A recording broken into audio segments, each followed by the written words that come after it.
And it's time for another episode of Music Matters. This is MonkeyBoy. I've got Sean Ziggy with us again, and we've got a guest in studio today. It is our buddy Jason Luck. Yes. Yes, he's wearing shorts. And a Kanoski Takeshita shirt, which I love. What a great guitar player. Thanks for having me, guys. Loudness, right? Kanoski Takeshita? He may have been in that band. Oh, okay. Yeah, he might have. Yeah, he might have been a fan of that band anyway. Possibly. Yeah. Well, all right. Pro wrestler, Sean. Pro Yes. wrestler. Well, I'm Not very versed in that. I'm not very versed. We'll have to bring him back for wrestling music. Yes, we are. Yeah, we're going to talk about heard you music guys- in sports. I heard you guys might do that, and I would, because that's... Yeah, you're qualified. That's Pro wrestling probably and rock music is like Hand in hand. peanut butter and jelly. Yes, Yep. indeed. hand in hand. Absolutely. Today we're going to talk about concerts and the whole experience of going to a show from start to finish.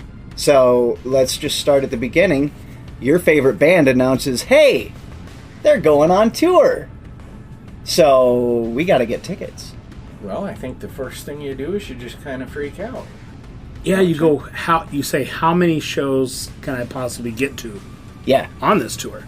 Not just, first you want them to come to your town, right? right. Well, sure. But if they ain't coming here, you want them to come as close as possible. For Right. sure. 2, 3, 4 times. Right. That's the advantage of living in Sioux City. Mm-hmm. I know a lot of people knock Sioux City. What I love about Sioux City is we're right in the middle of everything. You can drive an hour to Sioux Falls, an hour Yep. to Omaha, Yep. 2.5 to Des Moines, 2.5 to Lincoln, Yep. or at worst case, 5 to Minneapolis or 5 to Kansas City. Yep. Pretty much any band that's playing a show is going to play one of those cities, Yeah. or 2 or 3. Right. So from there, that's where you start. Say, how many of the shows am I going to get to? Yeah. Now, just a little sidestep, because we hear this all the time. Why doesn't such and such bring this band? Well, we all have favorite bands. We would love to just pop in our backyard. You know, we have a great free event here every summer called Saturday in the Park. Yep. Mhm. And if we look at the comments, you see, when are you bringing Metallica? When are you bringing this band? Well, or that band. And first of all, you have to understand anyway, in that event, it's a blues, jazz, folk kind of vibe. They're never going to book Metallica, and quite frankly, Metallica's never going to play at Saturday in the Park. And they stray a little off that line, but not Well, sure. Yeah. real far. They wouldn't get as far as not Metallica. real. No, no. They've come out a little bit Yeah. with some of the stuff they brought CeeLo lately. Green they brought. That CeeLo one Green, there. Michelle Branch. I would Yep. really But tie that was a her good into- show, yeah. That was a great show. Yeah. You know, it comes down to promoters, managers, agents working together, sending out what are referred to as flyers to these venues to say, hey, we're going to be in Chicago here, and it's a venue down in Kansas City, and there's a process to that. That's Yeah. why, I think the three of us are finding a little bit of frustration this year, and maybe over the last 2 to 3 years, that some of the bands that we like and love are not coming around here. They're staying up in Minneapolis. They're maybe hopping up into Canada. They're going to end up on the West Coast, go down through Texas and all that, and then back up the East Coast. And Yeah, and I gave Sioux City its props as far as if you're a fan that's willing to travel. Sioux City's great. Right. You're going to have something close to you. Right. If you're a fan of a band that's going to be here, if you're only going to be in your city, Sioux City's not the best city because we have those big cities right around us. For We're sure. going to get outbid, or we're going to be a pass-through town where if we do get offered a show, it's going to be a Tuesday night. Right. Where this band has an open date. And you might not even be the headliner of a tour. It might be the support act might be breaking off and playing shows in between. Yep. You might get offered that on a Tuesday. Maybe they're going to pop into the Marquee. Maybe they're going to pop in somewhere else. But then you stole my analogy with Metallica. I always say Sioux City fans don't understand things where they want Metallica to come play at the Tyson Event Center, and they want the tickets to be $25. It's not going to happen. If we could book Metallica, those tickets would be $250 to $300 for the 200 level at the back. Yep. And they would go up from there. Yep. And we still wouldn't sell them. Nope. Right. You know, because it's just that band is the band. See, I think a lot of people don't understand is that the band gets. If you're a big national touring act, you come to a town, you get your money. Yeah, they get paid. They get paid whatever they're going to get. Half a mil, quarter mil, whatever their rate is, they're going to get that no matter where they play. Yep. So it's up to the venue that's booking them to say, okay, we have to pay Metallica $1 million. We have 8,000 seats / standing room. Mm-hmm. Divide 1 million by 8,000. If we sell every single ticket, that's what the average ticket price has to be. Yep. Mm-hmm. So when you get a band like Metallica, Sioux City can't do that. No. Because we have Sioux Falls north of us that can book 12,000 seats. We've got Omaha south of us that can book 15,000, or you get even bigger. Even bigger. Sioux City or Kansas City or Minneapolis, you might get 20,000.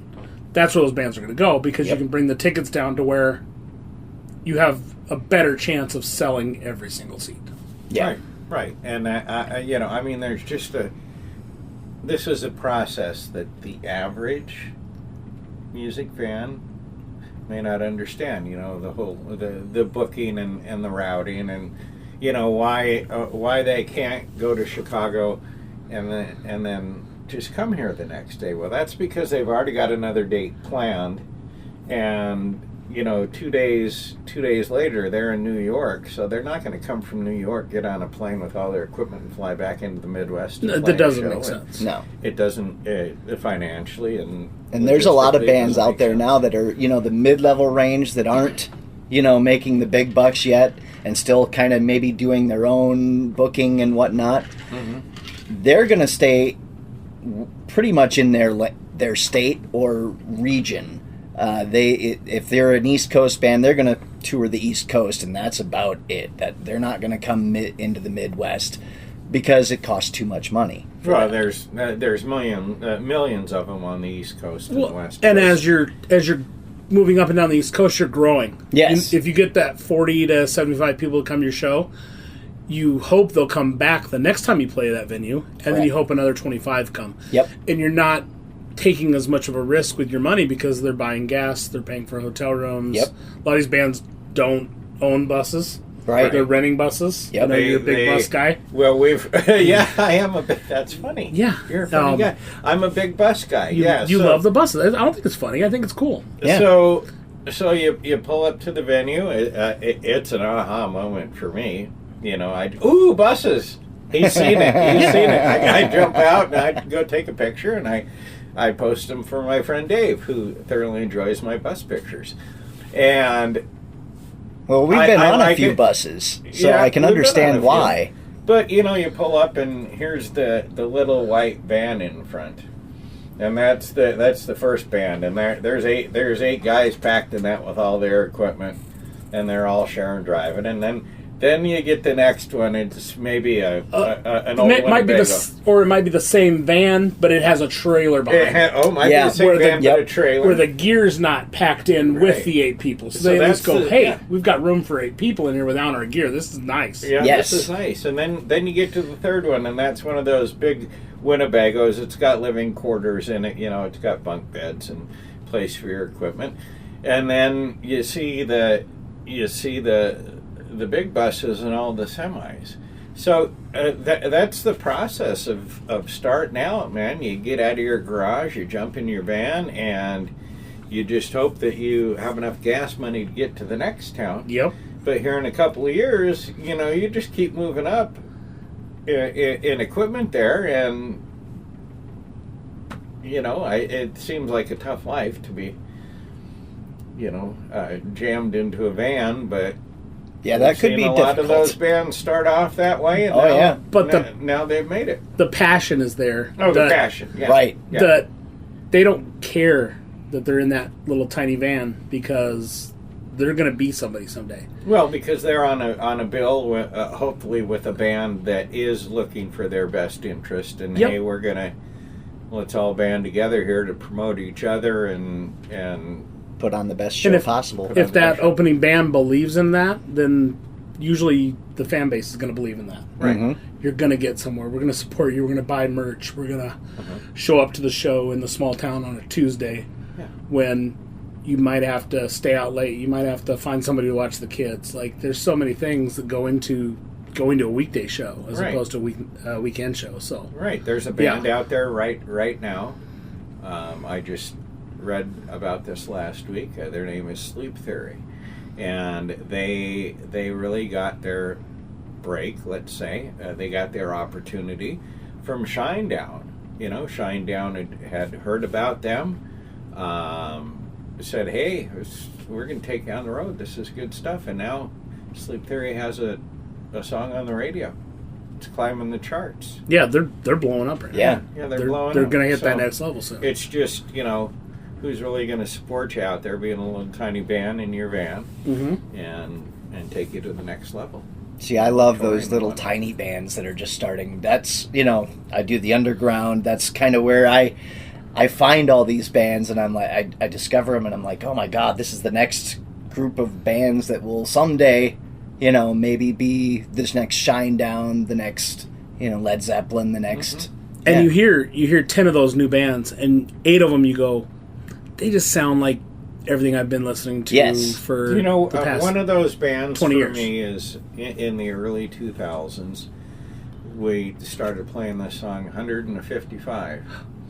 Mm-hmm. Pop Evil, and I thought, this isn't anything. I just don't know if these guys are going to be around. Well, they've gotten better. Yeah. They're even better now than they used to be. I mean, I remember they opened for someone at the Tyson Event Center. Who was it? They were on that big bill with they were on that Godsmack, the monster. Oh, Escape the Fate was there too. Energy Yep, tour. Escape the Fate. Yep, they were there. Yeah, because Buck Cherry. me and the wife won a. Yeah, We got to go see Pop Evil do an acoustic set. yeah.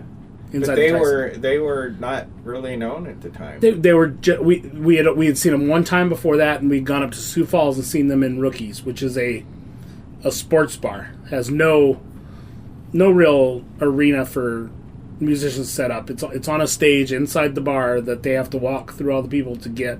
No backstage area. Wow. They're just walking through the crowd to get up on stage. But we saw enough in them from that show that we said, oh, hey, they're going to be on this bill at the Tyson Event Center, and we've probably seen Pop Evil 13 times They're total great. since then. We love it. I've got to be on like 5 or 6. Yeah. But yeah, I mean, it's just amazing how that happens. So, anyway, you have to get a hold of pre-sale codes. Tickets go on sale. So but back in your day, yes, a show gets announced Way you want back to go in the see. day. Well, me and my buddies, we put some beer in the car and maybe something else, and we drove an hour and a half to Missoula, or 2 hours, whatever it was, to Bozeman. I do remember, I don't know if it was for tickets or if it was for the show, but like 8 of us packed in this old purple car my friend Jamel had. It was not a really good running car, and it did not seat 8 people. But I believe that day we skipped school and we drove to Billings to wait in line for So that was probably Van to buy the Halen tickets. to buy the tickets. Yeah, so there was Before the internet, you had to go to either the venue or venue. Yeah. they had They certain did have retailers Ticketmaster outlets, At- kind of thing. like a Sears or Yeah, J.C. Penney's or a Hy-Vee. Yep, and that's the way I did it. And I remember going to get tickets for AC/DC in Milwaukee. But I lived in Lansing, Iowa, which is a long way from Milwaukee. It's 40 miles from La Crosse, Wisconsin, where I had to go to just buy the tickets. So drove the 40 miles. Then you had to stand in line because there was a line of people wanting to get in to get tickets. Because there's no internet. No, there's no This internet. is pre-internet. Yeah. So you're all standing there waiting, and then, of course, this is before the store even opens, so it's just outside. Everybody's standing there, and then somebody comes out and starts giving numbers out, so you could, even if you were there, it was a raffle basically. So you didn't know if you were going to get tickets or not. And speaking of raffles, you guys are both old enough, along with me, to remember when Garth Brooks toured. Oh, that was my first Ticketmaster buying. The first show I went to was at the Tyson was Terry Clark and Clay Walker, and I think that one I bought tickets a couple days before. There were still tickets available. But the second concert I ever went to was Garth Brooks in Sioux Falls. We had to go to Ticketmaster at the Hy-Vee, and there was probably 500 people waiting there in line, and we had to wait our turn, and we got the little raffle tickets. They reel off the thing, and they drew one out, and whoever had that ticket, that was where the line starts. Yeah. And then wherever you were behind them, you got to go through. But this is for Sioux Falls, and there's obviously a Hy-Vee in Sioux Falls selling tickets, probably 3 or 4 other places, probably Rapid City, because I don't remember how many shows Garth ended up playing, but it was outrageous. 13? But somehow we got tickets, and me and my girlfriend at the time, and my mom and the guy she was dating at the time, we all went to Sioux Falls to see Garth Brooks. Nice. And that was the first big But show experience that's I've ever really, been to. you know, I remember that in Sioux Falls, and in the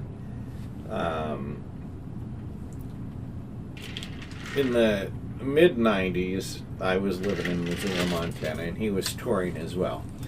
And that was really the first time that this whole raffle thing kind of came up. You know, Michael Jackson was huge. He never did it. Madonna.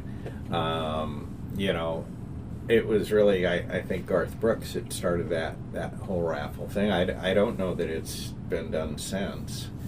But they'll do it at, it's really weird, they'll do it at shows where I brought up there wasn't the internet back then. There's the internet now. But there are some bands now that will everybody's trying to beat the bots to figure out how to get tickets into the hands of fans, because they're all getting bought up by either bots that are being used by these scalping companies, or by scalping companies will hire people. They'll go in these larger towns and they'll scoop up 10, 20, 30 homeless people off the side, and they'll say, hey, stand in line, buy these tickets with this prepaid card, bring them back, and I'll give you $200 or whatever. So there's these just scams to get these tickets, because they know if you get tickets to Taylor Swift, even if you're dropping $200, $300, $400 on them, you can pay that person that waited in line for you $200, $300, $400, because you're going to sell them for $2,000. Right.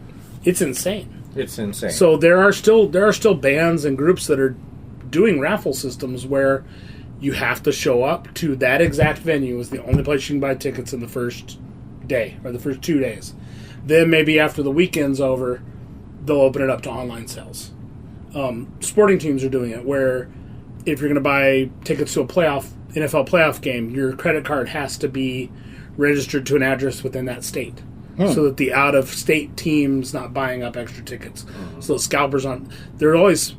It's the same with hacking or any of that stuff where you have people that figure out how to beat the system. Well, then the system figures out how to beat the hackers. Yep. And it just turns into this big circle. Just goes on It's and on. kind of fun to watch until you're the one trying to buy the tickets. Right. Right. Yeah. It's frustrating as hell. Right, it is. It is. So, pre-sale codes. So now it's the internet. Right. Now 99% of the time, you're buying your tickets online on a website. Right. So you want to get a pre-sale code. So you join the fan club of the artist you're going to see. You know, they have an email address where they send out fan club or pre-sale tickets to their fans get first chance. You might follow them on Facebook, follow them on Instagram, follow them on Twitter. Yeah, stuff. They're going to send you the codes. Yep. But then you also have the booking agents. Now that the Hard Rock's kind of changing some things here in Sioux City, they're using Pepper Entertainment a lot to book their shows for them. So Pepper Entertainment will get a pre-sale code. The venue itself will have a pre-sale code. And usually the artist is going to get, if let's say tickets go on sale, generally they go on sale on a Friday. You'll have an artist who'll get a ticket sale on Tuesday. Then maybe Wednesday, the ticketing company or the venue will have a pre-sale. And a lot of people will get mad because they'll get on like the artist pre-sale and they'll say, well, I wanted pit tickets and I couldn't get pit tickets. All that was available was up in the 200 level. Well, during that artist pre-sale, generally, there might only be 5, 10, 15% of the tickets are available. And that's in each pricing section. Yeah. So right away, those are gone. Because Yep. they want to hold some back for the next pre-sale and for the on-sale date. You know, I can say that, but then there's other times where an artist pre-sale will eat up all the pit tickets. Like if you're not in that artist's pre-sale group, you're not going to get a pit ticket unless you buy it on the resale market. There's different venues, different artists use different ways, but nowadays with the internet, it's you want to get your tickets as early as possible if you don't care about, or if you want to pay the price that the venue is. If you want the cheapest version of the cheapest version of whatever seat you're going to sit in. Yep. Yeah. Mm-hmm. Some people don't care, and there's some times where there's an artist where I say I don't care. If I don't get my pit ticket on the pre-sale, I'm not going to buy a lesser ticket. I'll buy it on the aftermarket. Yeah. Now, when I look at when I look at tickets, I know what venues I go to. He's going to agree with this. Now, I know that if I'm going to go see a show at the Bourbon in Lincoln, I know how big that venue is. I go, okay, well, I can get a ticket up in the, I don't know, they have 200-300 seats Levels. or something. Yeah. Mm-hmm. I could sit in the back and I could still see the stage perfectly. Yeah. Or I could pay maybe another $25 for the ticket and be up front, which is generally something that we like. There's not a bad seat in the house, and there's a few other venues like that. Now, if I go to the Chai in Omaha, I know that I don't want to sit 200 level. I'd rather just not go to the show. I'm not going to be able to see them. Ash and I went to see Carly Pierce and Jackson Dean. I believe it was at the Chai. Okay. And we kind of sat up. I'm not complaining. It was Blake Shelton or something. He was Probably Blake Shelton. And you couldn't see the whites of their eyes. They have it on the big screen. That's cool, but I could sit at home and watch that. Yeah, to me, if you're going to watch it on the screen screen at the venue, you might as well just watch it on your screen at home. Yeah. So, but yeah, I generally know that I'm going to be okay going to Storm Lake, to the ballroom. I know that. Oh, Clear Lake. Clear Lake. Oh, sorry. Surf. What Yep. did I say? Yep. Storm Lake. Okay. They Clear don't Lake. have a venue. Well, I think Jason should build one there. There's an idea. Too small, though. Yeah, but I know that wherever I stand, I'm still going to be able to see this. Yeah, it's a great venue. Yeah, it's a great venue. Historic venue. Now, I know I've done this because as long as I get in the venue, I don't care. Because about 10 minutes into the show, I'm going to be starting to look around to see where a better seat is. But if you ever want to get worn out going to a concert with someone, it's MonkeyBoy over here. We went to a show one night. I think the boy was with us. He must have moved 14 times, man. I can't move. I mean, he's over here to the right, then he's across the way, and Just then trying to find the best and then location. He's back here. And Was I'm he like, moving because he was moving, or was he moving because other people were moving? That's a big pet peeve of mine at GA shows. Is you might get the best spot in the room at that time you grab it, but 10 minutes later, a 6'8" guy comes and walks up in front of you and decides that's going to be his spot. Mm-hmm. You got to move. Yeah, You can't stay in your same spot. right. Or the worst is, generally this is at a country show, the group of 3 or 4 girls will come walking in, and you sit through the 2 openers and everything's good, but then by the time the headliner comes on, all of a sudden these girls think they deserve to be right up front where you've been standing there the whole time.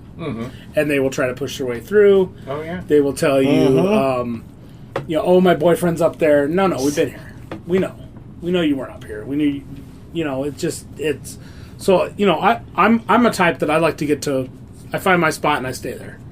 But sometimes you have to move for other reasons. A little sidestep here. Okay.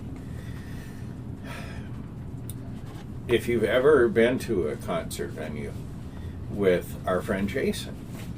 Now he's got a bigger stature, so I'm going to tell you, if I see Jason coming my way and I'm at the front, I'm parting the seas, because he's very good at that. Now he's just walking through, but you know, and we have two other friends that we love to go to concerts with, Randy and Bob, and and they're very good at partying the seas and getting up there. I'm fairly good at it too. I mean, because you just kind of have to watch. You know, you look for the little space over here, and you just, kind of move this way, and pretty soon someone comes out. So as they're coming out, you just go into where they were. Well, if you tell somebody's leaving, you can occupy that space. Yeah. And I always I enjoy drinking, and I enjoy drinking at a show, but we'll generally, if it's some kind of a weekend show or a Friday night show, we'll go out to dinner before the show. I'll have a couple at dinner. Then when I get to the venue, I'll have a couple.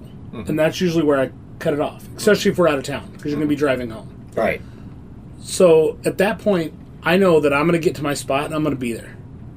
But if you do have to leave, you got to use the bathroom, if you want to go do something, whatever happens. I always tell anybody that's with me, I say, however you leave where you're at, come back in that same way. So the same people that saw you leave see you coming back. That's a good idea. If you go out through the side and then you try to come back in through the middle, those are all new people. Maybe they didn't see you, or maybe they're going to act like they didn't see you because, hey, I got 2 feet closer when you left. Like, But you are in that circumstance. Yeah. You're always going to have you gotta, the drunk asshole. Yeah. I mean, concert etiquette was something you wanted to cover, and that's, Andy's probably very limited in this, but you go to a few now, country shows. Yeah, I've only been to a few. Country concerts are amateur hour. Yes, the ones I've been to, I'll agree with. A lot of country fans, they'll go to 1 or 2 shows a year. The girl will buy a brand new outfit to go to the show. She'll, they'll sit out in the parking lot all day long and pregame. Yeah. So then by the time the show starts, they're so drunk. They don't want to. They don't remember the show. No. You got them. We saw somebody. This when the opener was on. Girl just started throwing up, trying to catch it in her hands. Oh no! Her friend's leading her out. Her friend's telling the cops that are walking her out. The friend's telling the cops, "Oh, she's fine. I'm a nurse. She's okay." Like, right. No, she's obviously not okay. Right. But it's something you deal with. Yeah. And then like we were talking before, you just get the people that want to push their way up and act like they're headed back to a spot that wasn't their spot. Like, there's some decorum to a GA show. Absolutely. And then maybe that leans more towards the country fans. The rock show, concert etiquette is, take a shower. Yeah. Yes. Use deodorant. Yeah. It's. Yep. You go to some rock shows. And, and you swear these people haven't left their house in days. Years. Yeah. Yeah. So those are both. Those are good those ideas to do. Yeah, those are probably my 2 biggest concert etiquette things. I understand. Yeah, go have fun, definitely, but don't drink to the point where you're not going to remember the show. Yeah, don't. Go have fun. Go have as much fun as you want to have, but don't ruin anybody else's fun. Exactly. Yeah, that's a good way to put it. The people spilling drinks, throwing drinks. Yes. I personally, I don't mind if somebody's smoking around me. Right. Not cigarettes. Right. But my wife gets very sick. Okay. When people are smoking weed. And we'll say something. We'll say, hey, can you, it makes her sick. I'm a libertarian. I'm all for, it comes from the ground. It should be legal. Sure. I don't know why it's not legal. It's right. Even the money's not even an argument anymore because they can make so much money off taxing it. So much. But you got these, if somebody says to you, hey, can you please just smoke somewhere else? You should take that as, okay, cool. And as most people, I think most of them do. It's the ones that are both drunk and high at the same time. Where it always seems like it's a very younger person. Like, yes, it might be their first 10 shows. Yeah, they just think the world's their oyster, and you don't. show courtesy for somebody else. Yes. You know, like I said, I have no problem with it, but it makes my wife sick, so we're not gonna have a good time. Yeah. If we're talking about etiquette, please and thank you. I mean, Yes. Yeah, excuse bring me. a please Excuse me. and an excuse me. Something that I think we all enjoy is when the picks are tossed out. The sticks are tossed out. Our friend Randy is really good about waiting after a show for a set list. Yep. Yep. He catches guitar picks like nobody I've ever seen. Yeah. We went to one show. I don't remember what it was, but I counted him getting 7 picks, and they would go down on the ground, and he'd just bend over, diving at people. Wasn't giving any elbows or anything, but he always came up with that pick. Yep. So we all like that stuff. Something I love is going to an In This Moment show and getting the balloons. It's a staple of their show. At the end, Yep. they throw all these balloons up. I've managed to get 2. I think the young boy got one at the last show. I did not. But the second time I got one, big, huge red balloon coming my way. I'm like, yeah. So I had said to the boy, when you catch him, turn around and just move real fast. This is the end of the show. Everyone's coming. Just leave. And so he caught his. No, I caught mine first, and then he caught one. And I go to turn around to move fast out of the venue, and there's this young lover couple, been behind me all night drinking and whatever. And so she bats at it, and I just stood there with a stone cold look on my face, and I said, "You need to learn some concert etiquette." Mm-hmm. She said, "F you." And I said, "Well, you might do that to the wrong person next time. Yeah. I'm just trying to help you. Have a good night." And I left.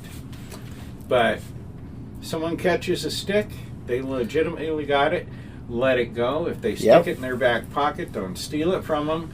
If they I see more of that with the drumsticks than anything, where maybe it gets thrown and there's 2 people get their hand on it, and it becomes a tug of war, or sometimes fists start getting thrown. But anything else, obviously you had that balloon in your hands. A guitar pick, I mean, there's no way that 2 people get their hands on it. If one person grabbed it, it's there. A lot of times you see if it does get to the floor, somebody will step on it.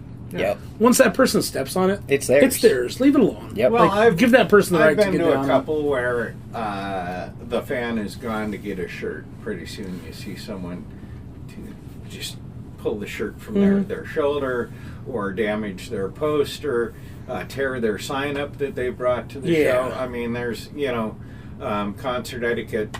Jason, this is a big one. People are throwing their phones up at these people up performing for us. Throwing shoes. Well, oh yeah. The throwing things on stage doesn't happen a lot. It's the really hot guys. You see the bras get thrown up. Yeah, I'm sure they appreciate it. Oh, yeah. But the social media has created social media is the best thing in the world, and it's also the worst thing in the world. Agreed. Right. Because you see somebody they'll have their phone out at a show, and band X, lead singer, grabs the phone, takes part of the... So now, that's all great. That person had the moment of their life. Right. Never going to forget that. And that's, to me, that's the most important part of a live music experience. Yes. Is that you get a moment that you can't get watching at home on your screen. Right? Yeah. Listening to it on the radio.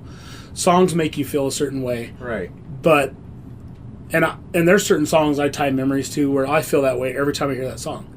But then if you get one of those rare experiences at a show, nobody else, or there's 300 and something million people in America, very few other people are going to get that same experience you got. It's something that's very much your experience. But then we share it on social media. When you share it on social media, that person going to the show tomorrow says, "Oh, I saw this guy hand his phone to David Draymond, and he sang Sound of Silence into the phone, facing this guy in the background the whole time. I'm going to do that." He might not do it again. That might have been something that he got caught up in the moment. He got you see the kids with, kids with cancer or something sad like that, where they bring a sign and they get pulled up on stage, and it's awesome. Yeah. It's amazing. But then you'll have a person, well, it's my birthday, or they can't do it for everybody at every show. Right. It's special, it's unique, it's something that gets caught in a moment. And you can't unbottle that at every show. Well, I've been to 2 shows recently where the artists have taken time in the show to read the signs. Fletcher did that, and Ella Langley did that. Yep. And she maybe not to the extent, just picks a couple out, but don't take much to make a sign and bring it. That's pretty cool. It might get read. If not, they're always taking pictures. The band photographer is always taking pictures of the crowd, and you might see your sign up in a picture on social media. One of my favorite moments ever at a concert is I am a huge Kill Switch Engage fan. They played here a couple of years ago. Jesse Leach comes out in the crowd. He just happens to walk in front of me. I saw him walking towards me. I turned my phone on. I held it up. I put my arm like this, and he literally just fell into my arm, and we took a picture. While he was singing. Was this the show singing at Battery Park? At Battery Park. Okay. And I'm just like, oh, this is phenomenal. But then it happens again a little bit later when Adam, the guitar player, comes out into the crowd. Now, he didn't, but he still came really close to me, got a picture, and I'm like, oh, that's something I'll never, ever forget. So, yes, there are those times, but there are some people out there throwing bottles and, some unsafe stuff. Yeah, they're just trying to be a dickhead and get noticed and disrupt. And Yeah. So, disruptions, you should not fight at a concert. No. Yeah, no. Nobody's there for that. There's rarely, now one of my favorite moments at a show I wasn't at was at a rock fest in Kansas City. Aaron Lewis saw some guys pawing at a girl. He stops the show and he told them, he says, hey, you guys beat the shit out of that guy. Because they were grabbing at a girl, But unless that's happening, unless somebody's getting, basically sexually assaulted in the crowd. Agreed. There's no reason to fight. For sure. Somebody's right, somebody's wrong. You were in your space, probably drunk. Generally, alcohol is where all this starts, and it's just people that can't handle. But one thing that should be understood for every concert fan: the band, the artist, is the boss that night. It's not. It's not the head of the venue. It's not the head security guard. That band that's up on stage has a written contract, and they are the boss. So if Ella Langley sees 2 guys having a fight, she can literally say, I want them out of here, and you're going out. Or she can say, I'm done. She can stop the show completely. She can say, I'm done. They have total control of that atmosphere, and so you need to know that going in if you want to do something that's dumb and idiotic, and I don't know why people do that stuff. Especially when they're paying, so much money to be there in the first place. Yeah, that also folds into the getting overly drunk at a show. Yeah. Or, maybe sitting somewhere where you can't even see the show. Like, you're spending a lot of money on those tickets. I don't know why you would get so shit-faced that you don't remember the show the next day. And how many times have we seen people show up to a show already intoxicated? Yeah, we talk, it's usually country shows. Yeah. It's they pregame all day in the parking lot. And, why go to the show? Why spend $9 on a beer when you're inside when you can buy a 12-pack for that at the store and sit at home and watch it on YouTube? Yeah. They're going there to be disruptive. Yeah. I mean, I'm all for having a good time, and if that includes having a beverage or 2 before the show, I think that's a great idea. I know I have tailgated at many, many, many, many, many, many, many, many, many, many, many shows. But I've always at least tried to make sure that I don't have so much that I'm not going to remember that, and so I can enjoy the show and not be somewhere puking in the back, Even consider that you're somebody else, even somebody in your group, is going to have to babysit you at that Exactly, point. And yeah. you're ruining... Their You're not time. ruining other people's experiences. You're ruining a friend's experience. Yes. Or your wife, or your Yeah. girlfriend, your boyfriend, whatever. Yep. Because they have to babysit you. Yep. Like, you not only ruined your own show, but their show, and you probably paid for those tickets together. Yep. So instead of losing $100, you're losing $200. Right. Because neither one of you enjoyed the show. Yep. Right. Like, Right. just think about, I think we've all probably had shows where Oh yeah. one more, I can do one more. No, one more should have been. Should have been. Should have been- Should have been should have been a one couple One times more back. should have been. Yep. Yeah. But you reel it in and you say, okay, my bad.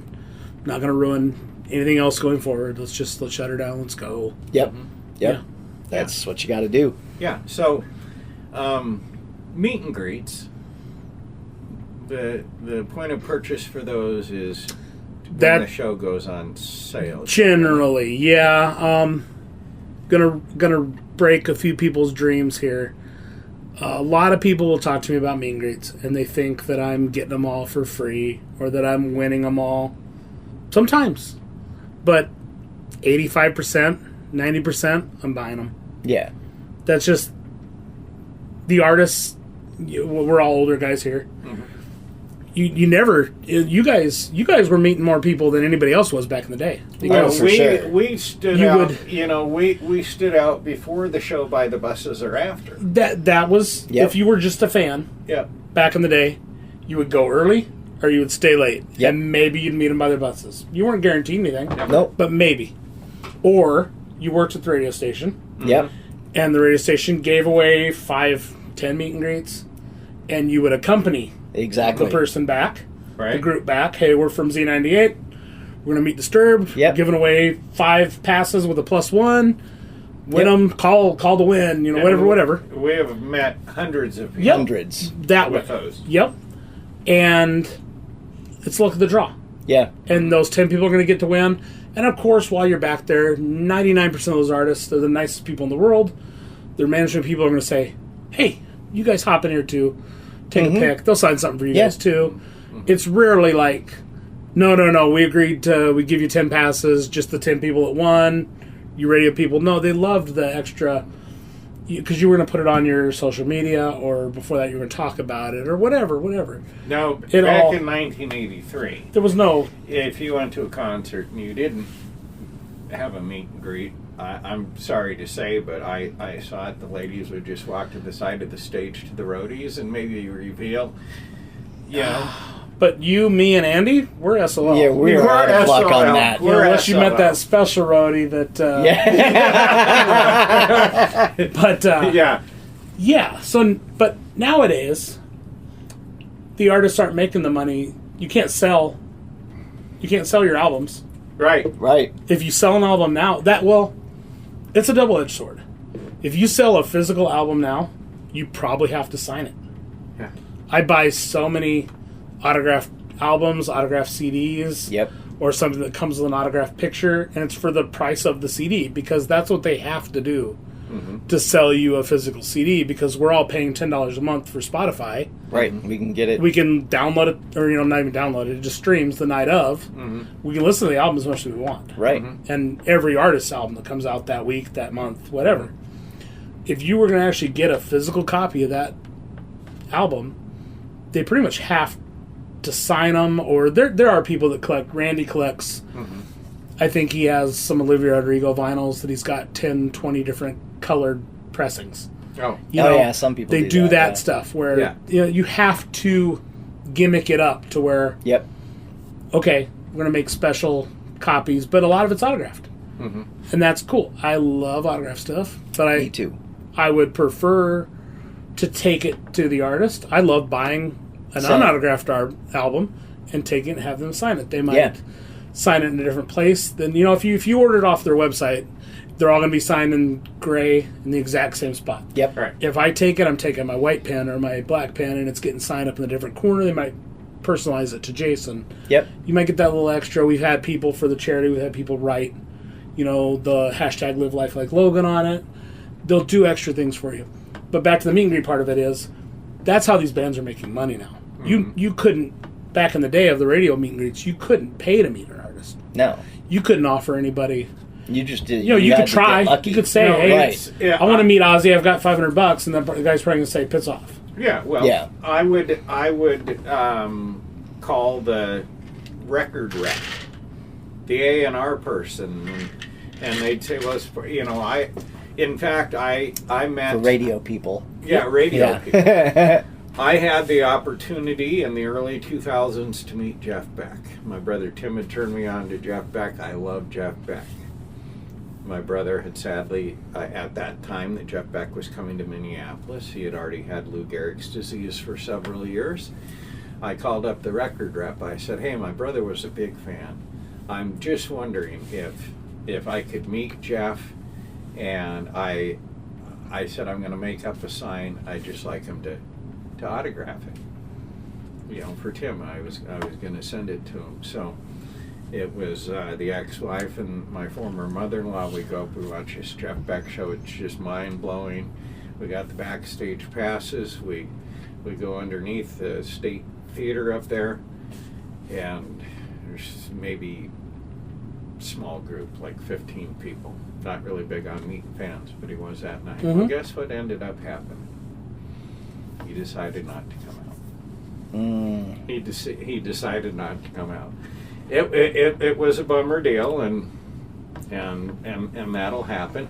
But I didn't pay a dime for that opportunity. No, and there's a difference there. If you pay for a meet and greet, it usually states what you get, what you don't get. Yeah. Now, I do so many of them, and a lot of them aren't specific on if they'll sign something, if they won't sign. A lot of it will say you get a signed picture with your package or whatever. But a lot of those artists, if you bring something to get signed also, they don't care. They love that. They know that you're buying their CD, you're buying their album, you bought a shirt, you bought a whatever. They'll gladly sign it. People will say to me, what's the, I've had even other artists. I met the Cult at the Hard Rock. I was the only person that had a meet and greet. It was a purchase meet and greet. I think it was $200. I was the only one that bought one. And Billy says to me, he says, you done this before? And I said, yeah, I've done a few. I'm 100 deep already. Yeah. And he says, well, what's the worst one you ever done? I said, I don't think I really have a worst one. I said, nobody's been any worse than not to give me what I paid for. And usually I get more. Right. If you treat them, they love. I think sometimes they get flustered by the people that. A lot of people will only meet 1, 2, 3 people in their lifetime, and they freak out. Yeah. Yeah. Yeah. Those people kind of fluster them. If you walk up to them and you just say, "Hey, I'm a big fan. Nice to meet you. Thank you for doing this." If you treat them like a fellow human being, they'll give you the world. And I'm kind of at that point now. I would love to continue to meet some of them, but for the most part, it's nothing new. It's just like they're just people. They're just people doing what they do. A what job they do. That's cooler than the job you and I do. Yeah. Now like nobody. I have deep regrets about the first time I met Lizzie Hale. You were there. What was that one? That's the one where I was wearing the Jimi Hendrix T-shirt. Was it at the Hard Rock? It was at the Hard Rock. Okay, yep. Up in that little side room. But, yeah. But we were up there, and I got in with the group, and she said, I love your shirt. And I said, well, you can have it. And she said, she was in this little, it was like a satin top. I think her stomach, was showing or whatever. And I said, well, you can have it. I'll wear that. And she said, well, I don't have anywhere to change.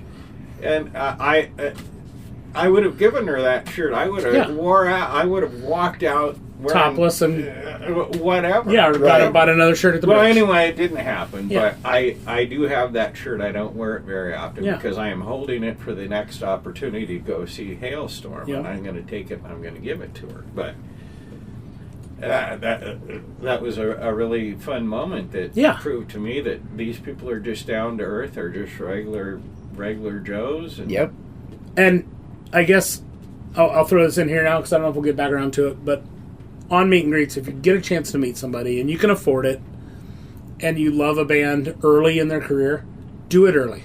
Yeah. Because we've got multiple bands where we've met them numerous times. Hellstorm was one. Theory of a Dead Man. We've met them early.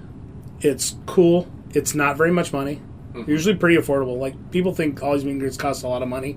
A lot of times they're really affordable. Yeah. They'll sign things. We always tell them, hey, you know, if I love to meet people. It's my favorite thing to do. But now I do it for the charity also. Right. And they will generally give you, so if I buy a meet and greet for me, if I buy a meet and greet for Lindsay, or also sometimes we take the kids, they'll give you a signed print. So you get 1, 2, 3, or 4.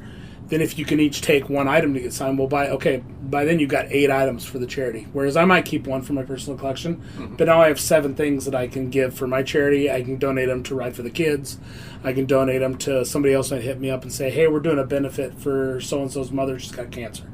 Cool, I'll frame you up 5 or 6 things and I'll have them to you in a week. They generally will not say no. They'll generally will very gladly do it. But I've met so many people here lately where the meet and greets grow. They get big. The last time we met Hellstorm, there was probably 200 people there. Wow. It was walk in, the band never moves, you slide into your spot for the picture, you take the picture, they hand you a bag, you go out. It's quick. First time we met Hellstorm, we got to hang out with them for 10 minutes and talk and say, hey, I love this album, I love this song, can't believe you did this, can't believe you went out with Eric Church. Really weird pairing, but it worked. It was so cool. There's other people like Chris Stapleton, like Seether. They don't do meet and greets anymore. They'll sell you VIP packages, and that's another thing with the buying the tickets, where if it's offered with the ticket, you got to read what you get in the package. I talk to so many people that'll say, oh, I bought a meet and greet. No, you didn't. They weren't offering meet and greet. It's a VIP package. You get into the venue early. You get a T-shirt and a bag and something to hang around your neck, but you don't get to meet the band. Yeah. Some artists just don't want to do it anymore. They get too big, or they're just people too. They have social anxiety. They just don't like to do it for some reason. Whatever. They won't do it. They're just if you have a chance to meet somebody early, yes, yep. Yeah. So if you have a chance to meet an artist you love early, do it early. Well, and I think because you might not get that chance later. And with some artists, I've met 3 artists now that have passed away. Yeah. I'd never get a chance to meet those artists again. No. Right. But I'm glad I did it when I did it. Yeah. But I think it's important for fans to realize the late, great Neil Peart was a perfect example of this. Fans always questioned why he didn't come to the meet and greets. It was Getty and it was Alex. And Neil came out probably 10, 15 years ago, and he said, listen, meeting me is your dream. I haven't dreamt to meet you. I appreciate you. I appreciate you coming to the shows. I appreciate you buying the records and whatever. But I'm just a musician. I'm coming out to do something I love for an hour and a half, 2 hours, 3 hours, and I'm done with my job. You're not entitled. I've clocked in. I've clocked out. Yep. You're not entitled to any part of their life. Yeah. Yeah, right. I Some don't fans have to don't meet respect you. that. Yeah. And he, he really got the point across that he's not saying that to be rude or to be mean. There is deep appreciation. He has that right. Yeah. Yeah. Absolutely. Yeah. So don't expect anything from any artist you meet or any actor, actress, if you're going whatever back, the case might be. They don't owe you anything. The football player.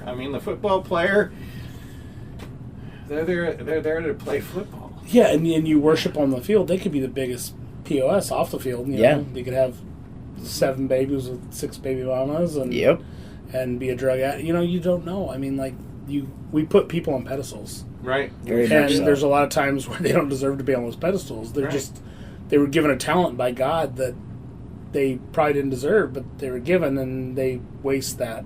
Yeah. I had the opportunity to meet Eddie Van Halen.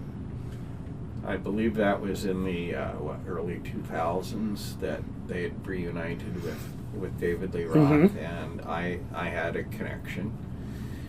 with a record rep, and I could have met Van Halen.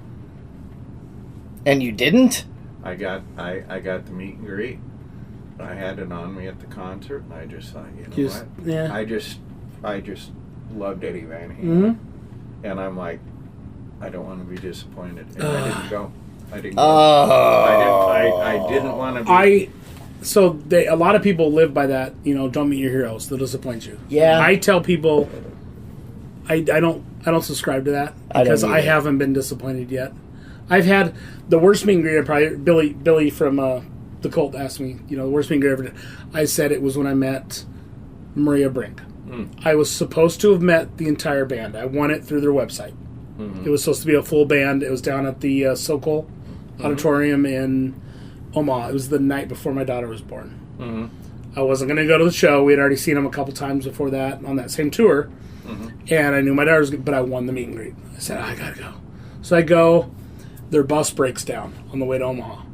They weren't going to make it on time. They said, hey, can't get you the full meet and greet before the show, but Maria does a purchased meet and greet after the show with just her.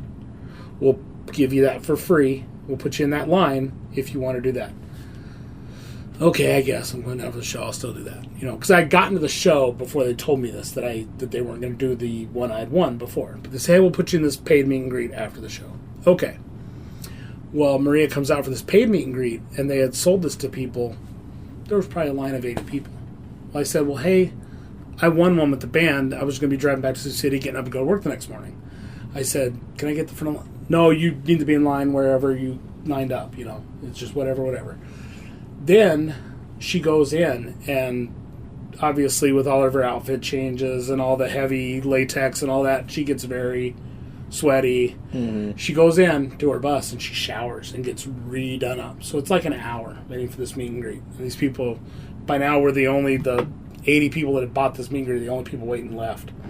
She comes back out. Well, she has this very large 6'8", 300-pound dude comes out and starts yelling at the people before anybody had got anywhere near her. She hadn't even come in the room Her yet. bodyguard. Yes. He's a very big man. Yes, and he says, you don't touch her, you don't... He just starts running everybody down. I'm like, dude.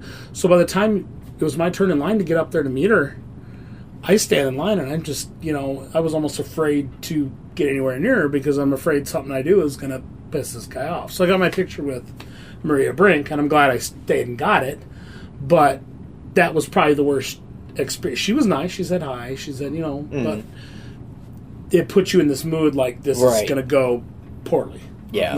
Yeah, if you've ever seen in this woman, now Maria sadly has had some incidences where... And that's people But she's got this big bodyguard, and he doesn't just do the backstage. When the band hits the stage, he's on that stage. And he's watching her. I believe he even walks her back when she does her costume changes. But that's probably because people have taken liberties. Yeah. Have taken liberties. Most likely. Yep, have taken liberties. Yep. So, safety, it's 2025. Safety is very important when you're going to a performance of any kind, concert, play, whatever.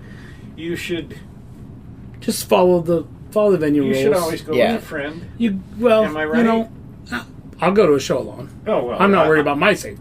I don't mind doing that either. But but if you're a female, if my wife wants to go to a show, if my daughter wants to go to a show, go together. Women are equal to us. They don't need our protection. No.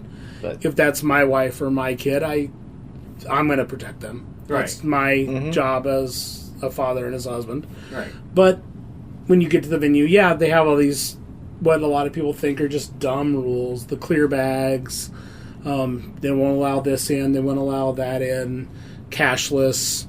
Just follow the venue rules. Yep. Like, don't fight it. Don't argue with it. All you're doing is holding everybody else up. It's just, it is what it is. Yeah. They make these rules for a reason. They might not be good reasons, but it's their venue. Yep. You have either follow their rules or don't show up.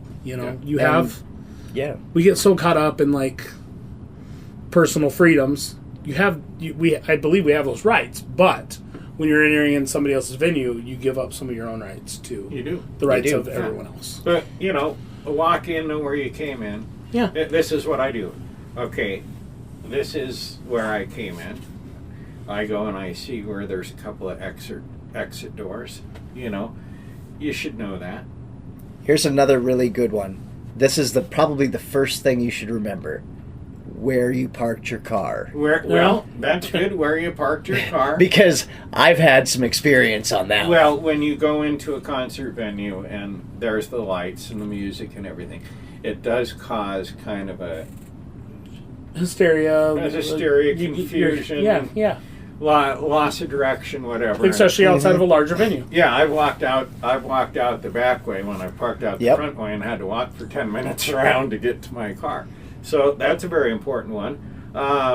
We are together at a concert. We might have all shown up as individuals or couples. But when you go to a country show, when you go to a rock show, whatever it is, you are there together. Mm-hmm. It should be a community. You're a community. You're part of a fandom. You're a community. Yeah. And so, know where the exits are.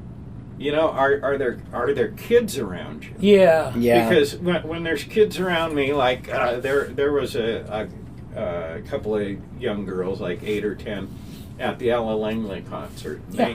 They like to sit down at really times they shouldn't sit down. But I kept an eye on them. Is someone stepping on them?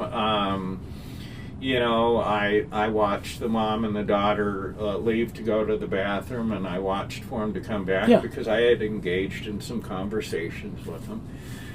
At a rock show, the mosh pit. If you happen to be around there. The number one rule is if someone falls, pick get them up quick. And if you're standing at a country show and someone's maybe had a little too much to drink or they're just unsteady, pick them up. If you see the person coming in the venue in a wheelchair, they're fine to go like this, but maybe they need a little help. Go up and say, hey, can I help you? If you're up near the front and somebody in a wheelchair, they want to get in front of you or beside you, let them in front of you or beside you. Like, they're not going to block your vision. They're sitting in a chair. Right. Yeah. Let them up there. But help each other. Yeah. Yes. Watch for the creepy guy that wants to. That'll come stand behind an attractive girl. Yeah. And he gets closer and closer, and a hand on the back. Yeah. A rub. Like every time you see it. We've been to enough shows. And I've gone to security a couple times over. Hey, I'm a little worried about this situation over here. Keep an eye on it. But we're there. You had to watch out for each other. Sadly, there's been incidences, and people are always going to freak out. Yep. And whatever. But try to, if something isn't right at the concert or at the event, say something. Yep. Find security and say, I'm just not sure about what's going on over here, or because bad things can happen at shows. Bad things can happen at shows. They shouldn't, but they do. They shouldn't. It's part of life. Sadly, I was permanently injured at a concert. Really? Yeah, my back has never been the same since 9 Inch Nails. I went crowd surfing. First time I ever tried it.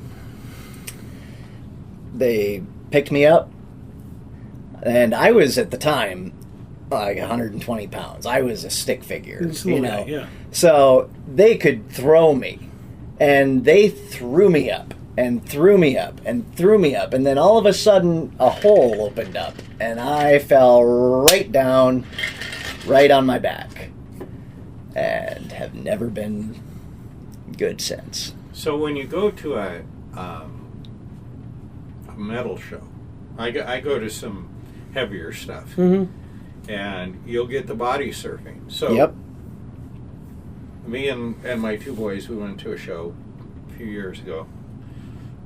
Bad Omens, I think, played at the Stir Cove. Yes. Yes, Bad Omens and whoever else was on. So I bought the high price ticket so we could be up in the pit area. That pit area. Yep. Now, me and the older boy, we knew that we were going to have to watch the show, but we were going to have to work all night because they were coming from the back, body surfing, And this is what you got to do when you go to a rock show and you're up front. You're not going to let that person fall. No. No, and especially those people, like body surfing is body surfing, but there's people that will body surf to cross that guardrail. They'll want to get dropped in that pit area. Yes. Right. So and then by that point, that pit area becomes a problem because you are like sardines in a can. Yep. Mm-hmm. And you keep adding sardines. Yeah, and it was ain't like good. that night. But I mean, they Yep. just kept coming. And, you know, you watch a couple seconds and say, oh, here, ooh, boy, that one's a big boy, but you don't want them to fall. And Nope. break Make sure their they neck, get break over their the back. front rail and get them out of there. Yep. Get them out of there. It was a workout. We were sore for a couple of days. We worked and worked and worked and worked. Yeah, especially if you're in the pit, you got to know your surroundings. You got to keep your eye not just on keep your eye on the show, but also you got to have awareness of where everybody else is. Like if someone's coming up above you with the crowd surfing stuff too. You don't want to get and you have to know. I mean, I've been to a couple at the Bourbon where I'm standing there in the middle of the crowd, and they'll just boom hit that drop E or something, and boy, these guys, get the hell out of gets there. crazy. I back up. I tried it in '86 at a Metallica concert. I'm like, okay, never doing that again. So I get way far away. No, the nice thing It's in not Sioux age, City. it's common sense. No. But then you get the nice thing in Sioux City where you go to like a Bad Wolves show in the Hard Rock, and he splits the room in half and tries to get the Wall of Death, and he finally gets everybody split up. But then once that happens, nobody runs at each other. You just go. No, they. Sioux City has its advantages, Yeah. Yeah. I mean, mosh pitting is a whole different, league of concerts. You don't see a lot of mosh pitting. Not so much anymore. Not anymore. That was more of a church concert. No. Or Lady Most. Which at my age, I enjoy that. I did enjoy mosh pitting every once. If it wasn't like the fighting and they were just kind of a fun push. The pushing, and where you're all just kind of everybody understands that you're just pushing for fun and not for a fight. That can be fun. Yep. But people take things. Take things too far, and Yep. that's when it gets bad. Have we missed anything that's at the top of your brain? I don't think so. Well, there's the leaving. There's arriving and leaving etiquette to a concert venue, right? Well, yeah. I mean, the arriving is. Well, they're generally directing you on the way in, but on the way out. On the way out, they're trying to direct you, unless you go to certain venues, and then it's just kind of a free for all. And that can be A lot of times the it's worst. free for all. The worst time ever was we went to see Lord at Stir Cove. We parked in that side lot, straight out the back of the venue. Mm-hmm. Lord played. No lie, she played probably an hour. Uh-huh.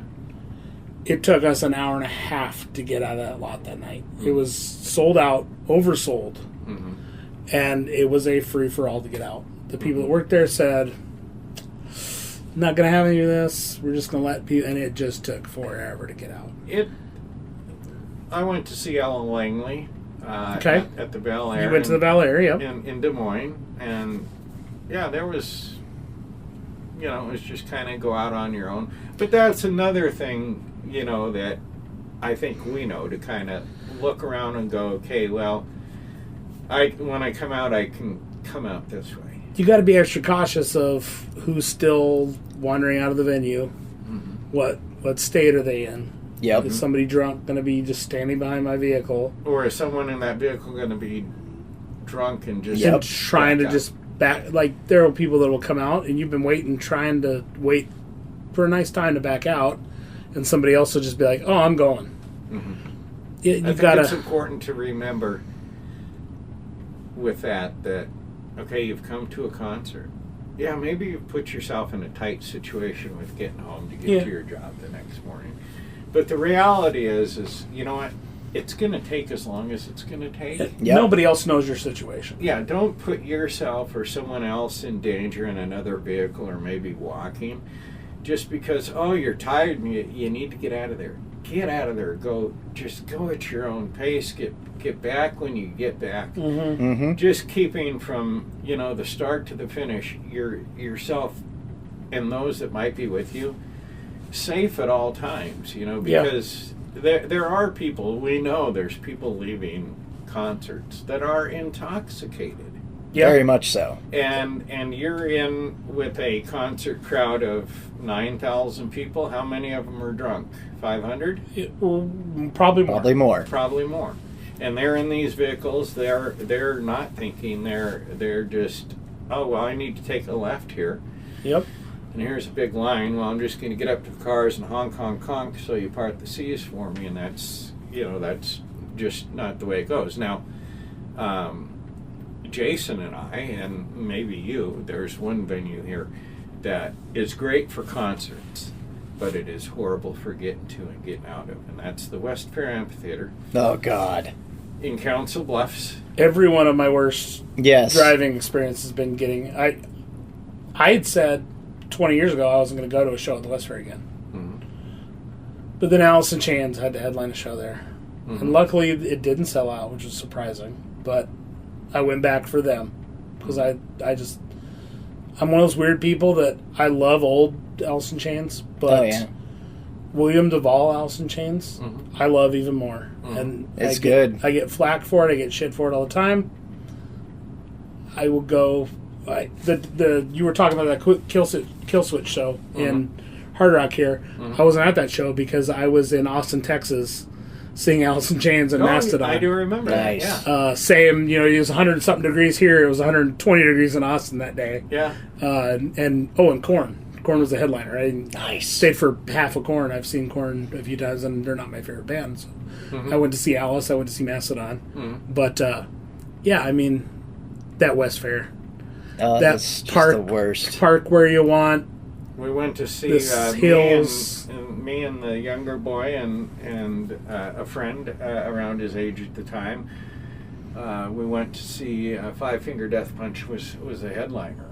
Yep. And I thought, well, I don't want to be buying all this food inside. So we packed some stuff for after the concert. Well, we got there in what I thought was early enough that we probably just have to sit on the grass for 2 hours until the show starts. I just wanted to get there early. Well, I get into Council Bluffs, and I'm 2-3 miles away from the West Fair, and all these cars in front of me are all going there. It's all backing It up. was an hour and a half in the car to get to the gates of there. We've already eaten our food. We've already eaten our food that we were going to eat after the show. We get in there, and it takes forever for them to guide you to your spot. And then getting out, it was like 2 hours to get out of there. By the time I pulled off, both the boys were sleeping in the back seat. And I'm just like, oh, come on, we got to go. And I don't think I went back to the West Fair for a couple of years. It seems like the radio station down there was they're pretty much the only ones using the West Fair anymore, the 98 shows. And it seems like they're going to use the Astro for all their shows now, which is much better. Parking's got a garage, much better to get into, out of. So Good. I could see a situation where the West Fair doesn't get used at all anymore. I don't know, but I mean, yeah, it's terrible for their parking. big River Riot or River Fest this year is at the Astro now instead of West Fair, so they've finally gotten away from that. Yeah. That's good. They've built a lot of new, really nice venues. It's great for the fair. There. I think it's great for the fair. Yeah, for that type of thing. But but that's really that's really about it. So we all know people that have never been to a concert. They're weird. To me, it's weird. It's weird, but it's weird. I mean, this is a way of life for us. But it is. For some people, it's not. And there's understandable, circumstances for barriers. A lot of people don't like the big crowds. Now, I have to say that I do get that anxiety now. I never did previous to the loss of the two most important people in my life. I never had anxiety, but I do now. I go, ooh, it's gonna be a big crowd tonight. But I always go because I know I'm gonna settle in. Yeah, it's not an anxiety for me. It's more of I'd rather see the biggest act I possibly can at the smallest venue because you're gonna get a better show. You're gonna get a better agree view. with that. Yeah, right. That's always been what it is for me. But there's times where I try not to see arena shows at all, and stadium shows. No, thank you. I don't want to see I would love to go to,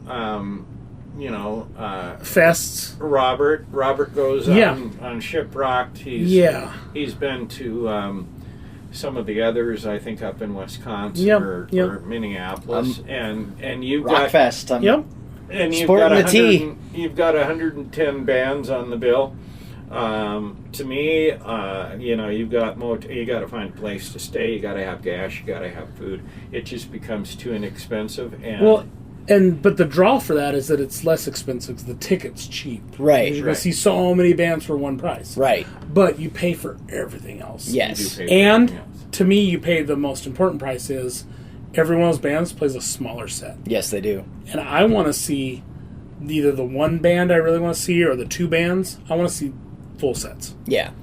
I will not sacrifice a shorter set. Like, my favorite band is the Foo Fighters. I think you guys both know that. Yeah. I've seen them 13 times. Yeah. Me and Lindsay, one year, 2017, we went and saw them at Wrigley Field. 2 nights in a row. Those are my 2 least favorite Foo Fighters shows. Really? Because we were on the field. We were in GA, but we were further back than I've ever been at a Foo Fighters show. It's not worth conducive the price. for... We stayed at an Airbnb. It was like a mile away. We walked to the stadium both days. Like, that part was nice, but like, show-wise... You didn't get.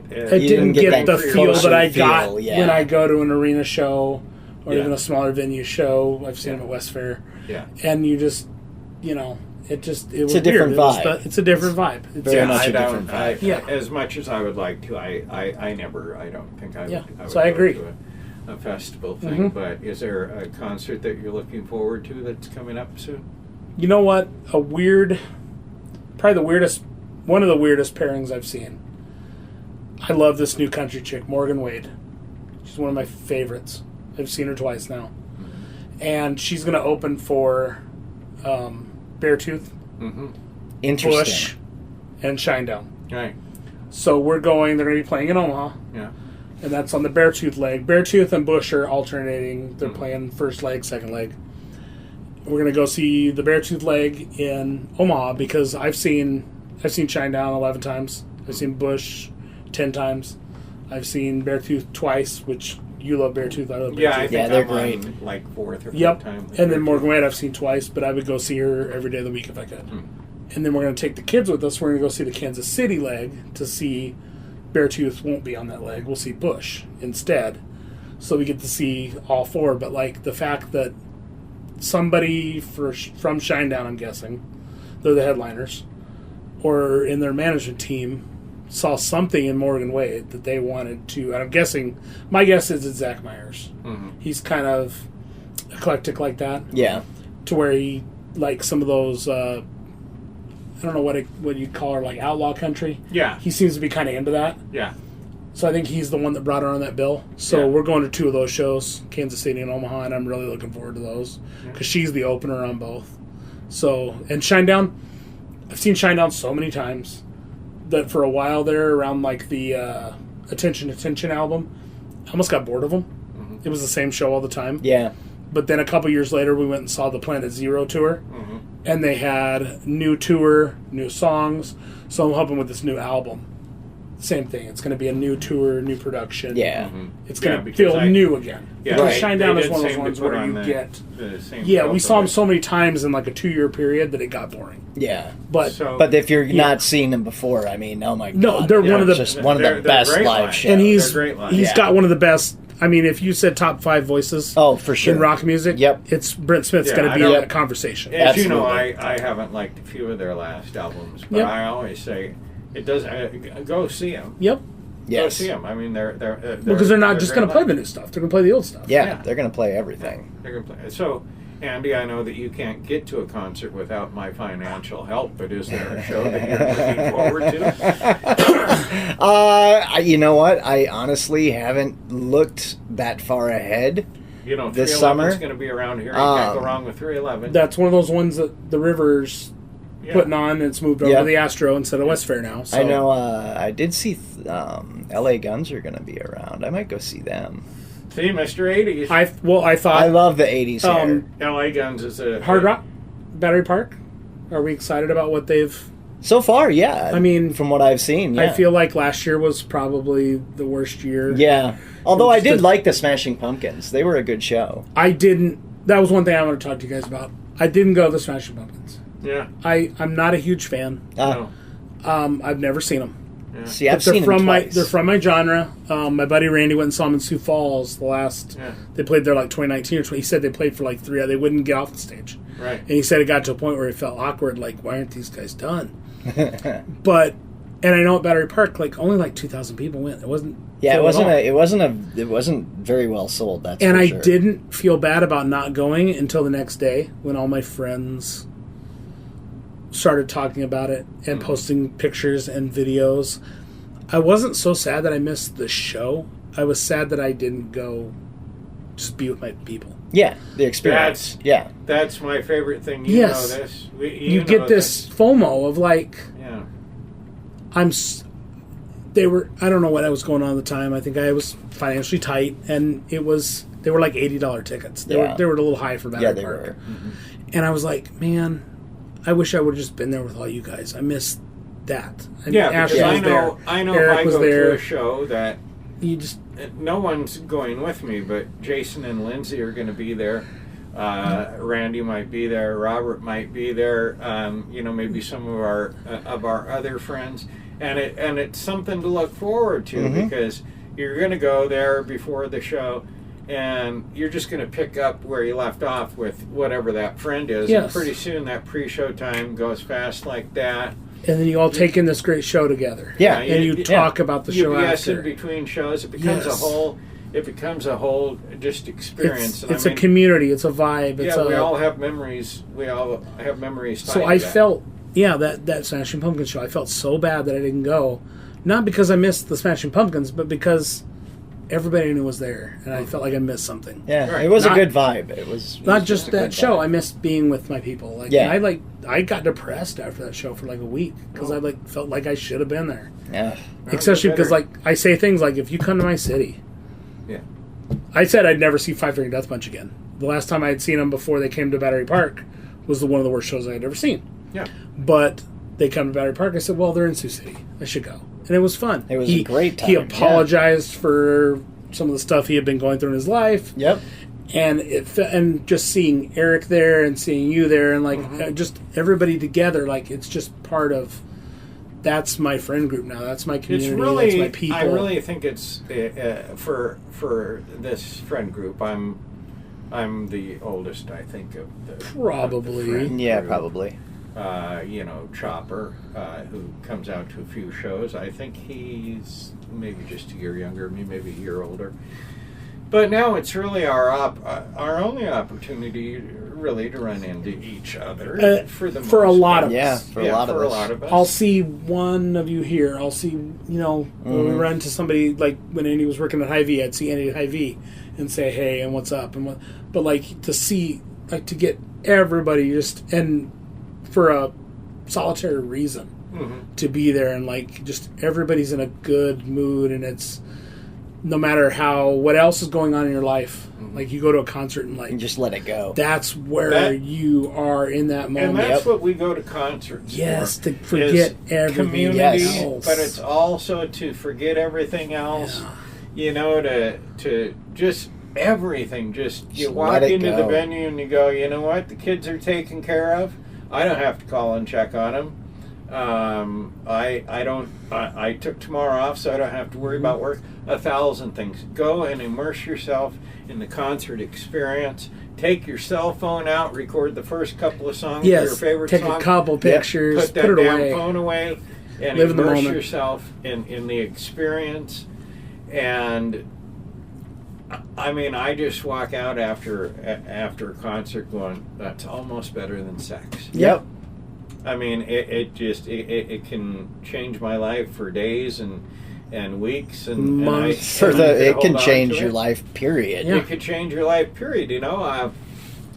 I went to see Fletcher. I don't know how familiar with Fletcher you are, but Ashley turned me on to Fletcher. Yep. Or no. I think I found Fletcher on Instagram like 5 years ago. But Ashley went and Kayla went and Shuri went. Yeah. We all made it's me and 3 crazy insane girls. Talking about girl things all the way up. But I'm like, I want to go see Fletcher with these three people because we all liked Fletcher. And she put on a great show, and I was really surprised at how many people were there, because not everyone knows who she is, but she had about 4,000 or 5,000 people there. Oh, that's really awesome. Engaging with the audience. It was a whole vibe. It was the trip up, it was the trip back. It was Cherie drinking too much and just deciding to leave the hotel at 1 a.m. to walk 8 blocks away to a bar, and 2 of us having to go find her and chase her, and getting to bed at 4 a.m. and getting up at 8 to come back to Sioux City. It's always an adventure every concert you go to. So, before we wrap up, you get all this memorabilia, and you do this to help your family's foundation. So, why don't you talk about the foundation and my brother Logan yeah. passed away and this, I know this connects with you a lot. Yes. Passed away at the age of 30 from a brain tumor. And he grew up his whole life with hearing aids and a cochlear implant. So we started a charity in his name, and we do a lot of different things for his, memory and to help out. It's the L.M. Eliason Family Foundation. My big thing that I do is put on a concert once a year called Logapalooza, and I bring in bands to play at the Marquee. Mitch has been great about giving me the nights I want. A Saturday, when he could probably have somebody bigger coming in there, but we always try to pack out as many people as we can. I push the shit out of it, and all the memorabilia I get throughout the year, like I said, I'm not giving everything away. I keep some stuff in my PC, and I donate to other charities, and I get something signed for Andy every once in a while. And, but I frame the stuff up really nice. Really? Got him a signed Soundgarden. Chris Cornell autograph. When I met Chris Cornell. Oh, okay. Something for Andy. Yep. Chris Cornell was a great sign. He signed 10 things for me that night. Huh. But then again, at the meet, quietest guy in the world. You could tell that, that was not his thing. Yeah. But, that wasn't a paid meet and greet. That was a one I won from Z98. And there was 10 people there, 15, not many people. Mm-hmm. I was lucky to get that. Mm-hmm. But, and then he happened to pass in between there to where those posters went for a lot of money. Yeah. And then, and people come in and bid on these things. Oh, yeah. So I frame up, sometimes I'll have 60, 80 items that I've gotten throughout the year. We do silent auction, live auction, and people get something really cool to hang on their wall. They get something that they know that I've gotten signed in person. It's not fake.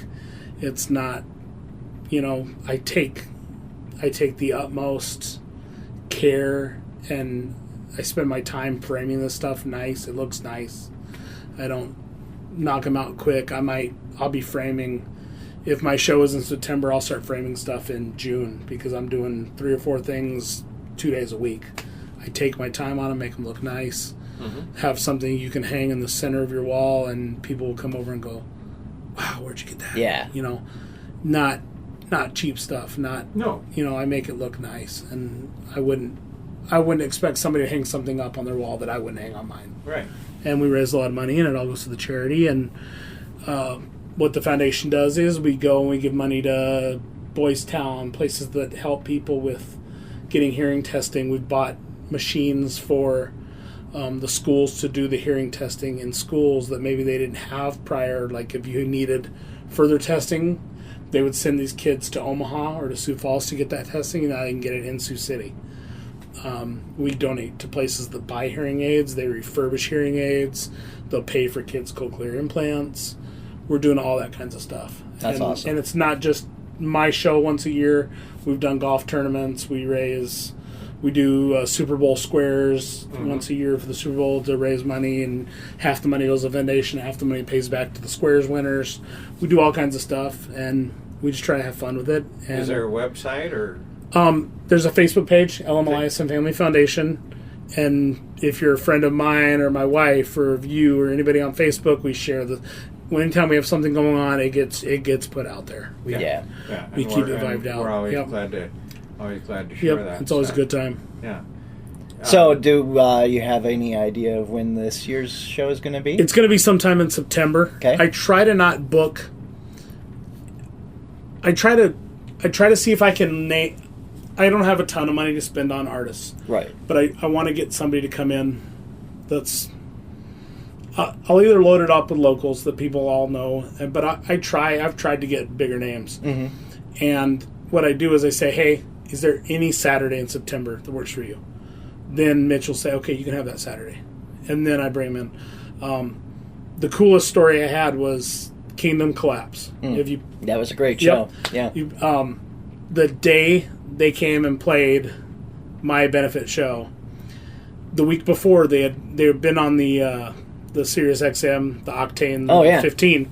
They had fallen off. They were out of the rankings with Unbreakable. Yep.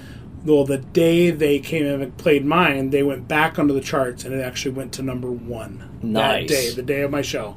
So we'll never forget the day of my show because they went to number 1 on the top 15 on Sirius XM's Octane. That's amazing. And now they're one of those bands we were talking about that they had a little bus.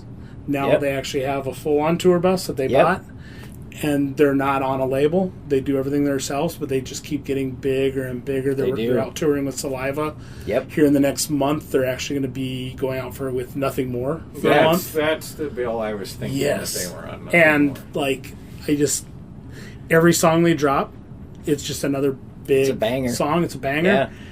And I feel like they're going to get there. They are. It's always like it's the little engine that could. You just have to keep churning, but they care enough that they still keep churning. And they're gonna get there. They're one of those bands you just know. You see that talent. You know they're going to get there. It's just a matter of when people discover them and take notice. But they're gonna get there. That's for sure. To wrap it up, if you want to go see an artist and the tickets go on sale, buy the tickets. Go to the show. Buy tickets, man. Don't wait. I'll wait a couple months. No, just buy the tickets. Figure it out at the end. I saw that Chris Cornell. Yeah. Got to meet him. Saw the acoustic show. I grew up on grunge, but I was not a huge Soundgarden guy. They were my 6th, 7th favorite band. I loved STP. I loved Dallas. I loved Bush. I loved Candlebox. Mm-hmm. Was not a huge Soundgarden fan. When I really fell in love with Chris Cornell was Audioslave. Mm-hmm. So come 2012 or 2013, Soundgarden was headlining at West Fair. I was going to go. We were going to go. We didn't have tickets. We were just going to go late because they weren't sold out. I worked like a 12 or 13 hour that day. Lindsay came home from work. She said, "Hey, are we going?" I said, I'm pooped. I'm worn out. Let's. And there have been these rumors that after the Soundgarden run was over, they were going to do an Audioslave reunion. I said I'd much rather see Audioslave. So let's not go. So we didn't go. 5 days later, he died. So, in relation to that, I know that Soundgarden's going to be playing at the same venue, and I had a friend that was going to go. She had to cancel. I asked someone else. That person had to cancel. I decided the day of the show that I was going to go. I bought a ticket. I was all by myself. I'm sitting there, and the time Soundgarden came out, I had made about 15 friends. I watched, I think, all but the last 4 songs. Do you remember a connection between you and me for that show?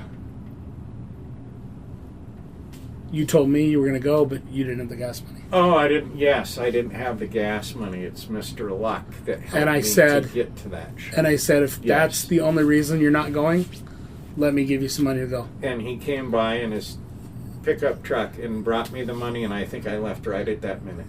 I put it in your mailbox. Oh, in the mailbox. Yep. But yes, but I said you can't not go. And I left with about 4 songs to go. I'd heard all the good ones in the front. And the next week he died. I'm like, I am so glad I went to that show. And that's the thing. That's the thing about going to shows, especially older artists. Let's just say you've always wanted to see George Strait. Well, he doesn't tour a whole lot. He plays these big things. But if you're around there, go see him because you never know. And even with the younger people, I mean, you know. I was supposed to go see, the same tour that you guys are talking about. My buddy Shep had arranged a meet the weekend at Rock on the Range Festival in Columbus, Ohio. Mm-hmm.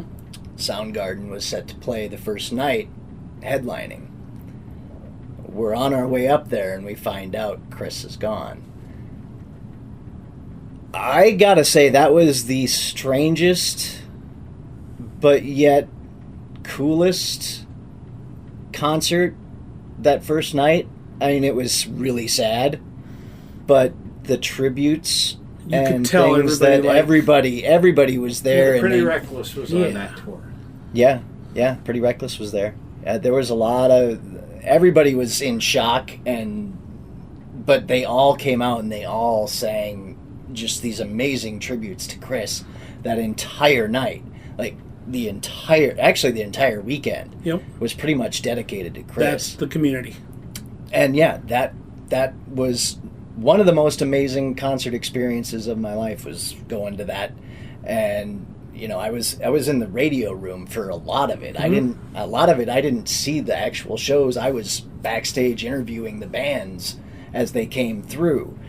But I did get a chance to go out and like every hour or so and catch a song or two by each band, and then I'd go back in and meet more bands, and it was just an amazing experience. And that, I think, is high up on my best concerts experiences. But I wanted to wrap this up with like top 5 best shows. Where are we at on runtime for this? Oh, we're over. Okay, so why don't... Hey, this was a lot of fun. Yeah. It was great. You want to run the top 5s or maybe the bottoms? Or you want me to come back another time and let's do it? Let's talk about, like, shows. You made another venue. Yeah, let's do that. Have Jason back. I think a part of the concert thing we didn't touch on, because it is complex and it's deep, and we should have our facts in front of us, is we discussed last week there is a radio monopoly. Oh, yeah. I don't know if we want to name names, because we do have a couple friends that work there, but we need to be careful of them. But like the sad part is they know that at any moment their whole world could come down, because yes, they there don't are care. radio monopolies, and in the concert industry there is a lot of people in bed together. Oh yeah, that would be very surprising. Just a little teaser for a future episode. Okay. Live Nation owns 80% of the venues in the United States of America. That's a monopoly. Yep. And so we'll get into that. Maybe a little top more 5, top bottom 5, 3s, worst, best. Yeah, because I think we've got another. We could do another hour and a half again. So well, sure, yeah. So let's not blow through it. Let's not waste it. With Sounds Jason good. here, and again in the near future. Andy, you have to plug your radio station, man. MonkeyBoyRadio.com. You're going to find everything that rocks. Jason, we appreciate you being here. I appreciate being here. I do say you got to bring in Ashley. Oh, Ashley, probably we're going to have her come in and concert fan than I am. So you got to get her. We'll have her discuss hairstyles. Are we going to have Ashley on before we have Eric? Ooh. I think you should. I don't know. To see, because Eric probably just doesn't want to do it. Yeah, probably. Eric? I think Ashley wants to do it. I don't think Eric wants to do it. Yeah, so we're going to have her on the which is funny, because he's the radio guy. I know, but he just seems like he hair and hates fashion episode, you know what jewelry to wear and what shoes to wear. And she always looks good at a concert, doesn't she? Well... Sean, very careful what you say here. She always looks well, good. why do you think I'm having her come in and talk about hair and makeup and fashion on a future episode? Or maybe it'll be something else. Okay. Yeah. All right. Thank you. Thank you guys for having me. Thanks. Yeah, absolutely. All right. This Have was a fun. good day, Andy. Yep. This has been Music Matters with MonkeyBoy and Ziggy. Thanks for listening.